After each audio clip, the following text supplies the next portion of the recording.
Hello everyone and welcome back to another episode of B-Flicks. My name is Gavin and with me as always is my fellow cinematic masochist, Neville. Now, today we're reviewing Microwave Massacre. Hey, wait a second. There's some guy back there. Look on the monitor. Oh, wow. Sir! Sir! Oh crap, do you think he's dead? Oh no, I think he probably just fell asleep during the last show. You should go wake him up and tell him to leave. Okay, hold on. Sir, you can't be in here. Wait a second. Is that Bernie Sanders? What the? It's a cardboard cutout! Oh really? Looks like we have a prankster on our hands. Who would do something like that? Yeah, who would do such a thing? So childish. Totally immature and uncalled for. So anyway, Microwave Massacre. Neville, how would you describe this movie? What? Oh yeah. Picture, if you will, a porno without the naughty bits. How exactly do you imagine a porn without the naughty bits? You know, the horrible acting, the lazy, nonsensical plot. Besides, this movie comes close enough to a porn in some scenes, there's not much left for the imagination anyway. Yeah, you got that right. I hope you still have that Hooter graphic. You're gonna need it. I'm not looking forward to editing this video. While I was watching the movie to take notes, I was so afraid that Mother was going to come in and make a horrible assumption. Well, what assumption is that, buddy? Well, that I was watching a naughty movie. Well, you kinda were. Seriously, folks, do not watch this movie with your kids at home. Just over 1 minute in and we already have boobs. After seeing the rest of the film, I'm surprised the opening shot wasn't a camera zooming out from a pair of tits. Check out the unnatural way she walks to make her boobs bounce more. I'm not gonna bitch about it. After being treated to her lovely pair, we meet the other tits in the movie, our main characters. They're all construction workers, and our main character is played by Jackie Vernon, most well known for voicing Frosty the Snowman in the old classic cartoon.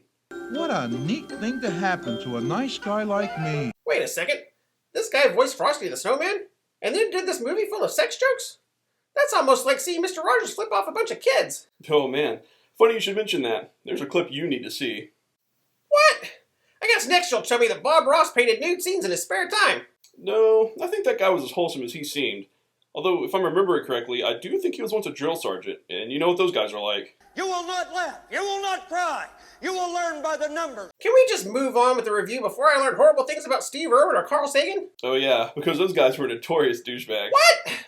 I'm just joking, pal. So anyway, this lady for some strange reason is looking through a hole in the fence when some guy comes up and slaps her on the rear, which naturally causes her to stand up, and then she gets her boobs stuck in the fence. Naturally. And inexplicably, her shirt gets pushed aside, so they're completely out there. This scene pretty much sets the tone for the rest of the movie. I feel so dirty watching this film. Sorry to put you through so much torture, buddy. Maybe next time we could do something a little more tame. Anyway, the point of this movie is how much this guy hates his wife's cooking. Apparently she has a new microwave and she's trying to fancy things up a bit. You know, like you do when you use your microwave. Well, the technology was fairly new at the time, so... Yeah, I remember when my grandmother got her first microwave. She nuked everything there for a while. I remember she used to microwave eggs for breakfast. And even though they looked and tasted like rubber, we thought they were so cool because they were perfectly round, just like the container she cooked them in. Well, that sounds lovely. So, our main character, Donald, hates the lunches his wife makes for him and tries to get the guys to trade with him. It's a good swap, no? That junk sandwich for this delicacy? I remember those films in the Army. I don't ever want to have anything to do with crabs. At home, he and his wife constantly argue about her cooking, and about 12 minutes in, he fantasizes about killing her. They're not wasting any time getting to the point here, are they? At one point, his wife says the dog eats better than him, so what does he do? He makes himself a dog food sandwich for lunch. He enjoys his Alpo sandwich and then swings by the bar on the way home. He gets home drunk and has another argument with his wife, and then he bludgeons her to death with the salt shaker.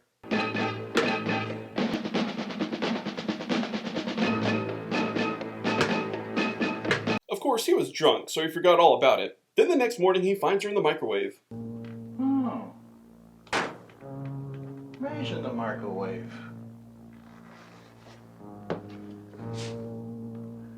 Was she already supposed to be chopped up at this point?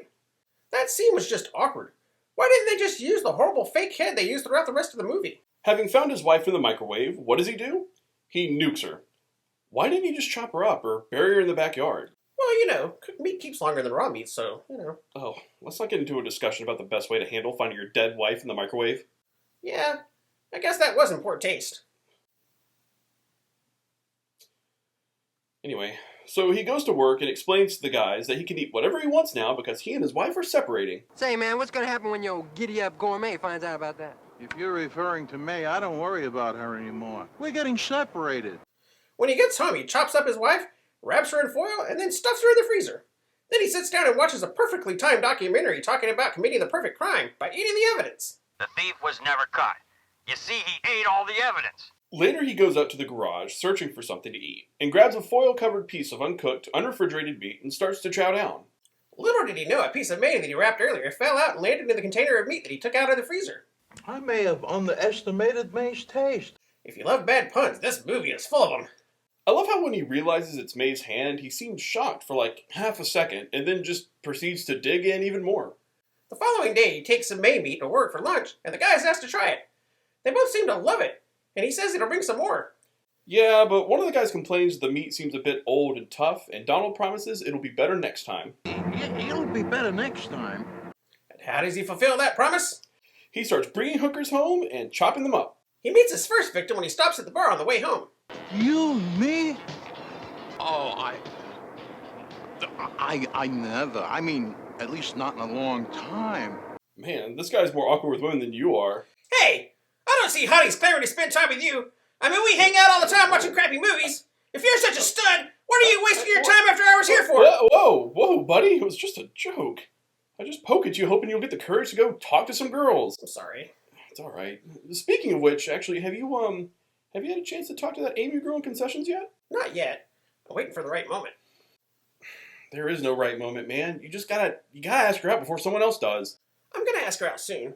The Science Museum is still doing that exhibit on pheromones. Okay. I just don't want you to miss your opportunity. We'll talk about your game plan for asking her out later. Okay.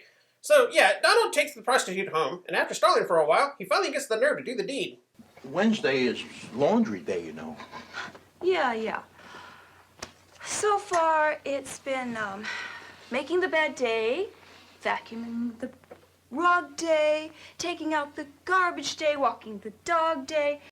Wow, he really is more awkward with the ladies than me. Man, I was genuinely disturbed by the noises this guy made when he was going at it.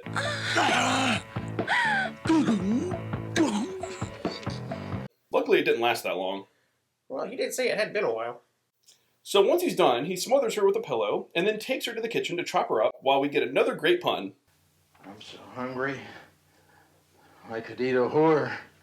After a few pointless scenes of a hobo finding May's arm in the trash and using it as a back scratcher, and Donald trying to buy 6-foot-long cooking sheets, we get a short clip of Donald covering some naked lady in mayonnaise for a hooker sandwich.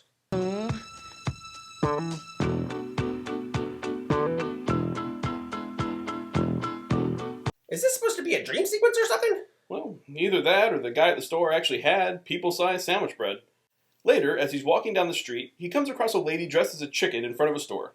This lady looks like Big Bird if he was addicted to meth. Kid, you're really fouled up here. It's also hilarious that they didn't even bother to reshoot the scene when an ambulance went by. It adds to the ambience. It makes things seem more realistic. And then they ruin that realism with some of the most horribly delivered and corny lines I think I've ever seen. I'd love to have you over for dinner. What? What is this? Pickup? I'm not that kind of chicken. The finger-licking good place is down the street. Oh, brother. So he gets the chick home. No, Neville, don't you start with the bad puns. Oh, sorry. He gets her home, chops her up, then he goes to a shrink. The shrink is some old guy that sleeps through Donald talking about eating women. Then when he wakes him up, he acts like he heard everything and tells him everything is fine. I heard nothing that sounded irregular. What seems to be the problem? Well, the problem is I can't make love to a woman unless I eat her. By the great Gatsby, go down on her! Back home, he's microwaving another hooker and has some chest pains. Then he goes into the garage to store the meat, and his wife's head keeps moving around on its own. What, is this suddenly some supernatural film? I think Donald sums things up pretty well. Oh, wow, this is getting weird. He finally finds her head by the front door when the doorbell rings. It's May's sister, and she demands to see May. He stalls her and sets up May's head in the bed and tells her she's sick. She barges into the room for a closer look and freaks out when she finds out that May is dead. And for some reason, Donald gets the bright idea to silence her by shoving some bread in her mouth. The old bread gag. Now you're doing it. Doing what? Bad puns. What did I say? I said he stuffed bread in her mouth, and you said, "Oh, the old bread gag." Oh, crap. Oh, I guess after hearing so many bad puns in this movie, it's a bit hard to resist the urge. Anyway, it was a weird course of action. I mean, why didn't he get a knife or something and kill her? What reason did he have to keep her alive? Maybe he thought it'd be handy to have someone else there to help him eat all the meat. I mean, earlier in the film he mentioned how he had too much meat. Oh, look at this. I'll either have to eat more or screw less. Donald goes to the doctor, Dr. Vonderfool, and this is where it's revealed that Donald has a pacemaker. Oh, and I love how the nurse mispronounces the doctor's name and then laughs after he scolds her. Here are the results, Dr. Fool. It's full, wonderful. You do that once more, I'm sending you to intensive care as a patient. Yes? Yeah, that's exactly how I react when my boss yells at me. Gavin, where is that bald-headed hipster? We got a clogged toilet that needs attention ASAP! When is that nutsack going to realize that we slack off in here during the theater's slow time? And why does he never put you on bathroom duty? I have some pictures from when I caught him boinking the assistant manager in the projection room. You have pictures? Why have you never shown me? Oh, you don't want to see them. From the angle I shot him, all you can really see is her legs in the air and his fat, white, hairy man-ass. Oh. Anyway, Donald picks up another prostitute and takes her home. We get another obligatory boob shot, and then he comes out with knives and an apron. He doesn't even bother with begging her. Well, he is a fat guy. He was probably just hungry and couldn't wait to eat. Back at the construction site, the guys talk about going to the wrestling matches to pick up some of the wild women that hang out there, and Donald tells them he'll bring the snacks. He said he has to go to Chinatown to pick up some Peking chick. Haha. Get it? No, I don't get it. Sheesh, Neville. I'll explain it later. So then we see him back at his house where he's cutting up a lady. Oh, wait. I think I get it. Did he go to Chinatown to get a Chinese girl? Yeah, Neville. That's not funny. That's kind of racist. Well, this whole movie was full of misogynistic and racist puns. Honestly, it's probably pretty tame compared to a lot of B movies from the 70s, but let's not get into that right now. We could spend hours talking about the moral implications. Yeah, I don't think we have time for that. It's just a matter of time before the manager finds us in here and puts you on toilet duty. Yeah, so let's go ahead and wrap this up as abruptly as they wrapped up the actual movie. It was an abrupt ending. The guys come over to find Donald, and he's dead on the kitchen floor. They open the microwave to find several severed limbs, and the camera zooms in to show a warning label on the microwave. So, the moral of the story is don't stand too close to the microwave if you have a pacemaker. Really? I don't really think there is a moral to the story. It's not like this is supposed to be some twisted PSA about microwave safety. What's left to say? It was a cheesy 70s movie with very little story. It's hard to really comment on the movie other than just poking fun at its lackluster and nonsensical plot. I mean, even movies as bad as The Room, you at least have attempts at themes of intimacy, infidelity, and betrayal. What the hell did this movie offer? Well, there were lots of really nice... Don't say tits! Oh, well, in that case, I've got nothing. I will say the movie only runs for an hour and 16 minutes. I think it's worth watching just to laugh and cringe at the cheesy puns and horrible acting. Gavin, get out here now! We have sewage overflowing into the hallway! Gavin! Where is that lazy bum? You thinking what I'm thinking? That we lay low in here, turn off the lights, and set up the next movie to review? Absolutely. I'll go queue up the next movie. Awesome. Can't wait to see what you pick. Well, until next time, we're the Cinegeeks. Love on a leash? What the hell is this? Neville! Even movies as bad as The Room, you at least have attempts at the theme of intimacy, infidelity, and betrayal. What the hell did this movie offer? What are you doing, dude? You were just... I'm thinking. Is that what you're talking about? Yeah. Watch me fuck it up. Wow, he really is more awkward with the ladies. Wow, he really is more awkward with the... Wow, he really is more awkward with the...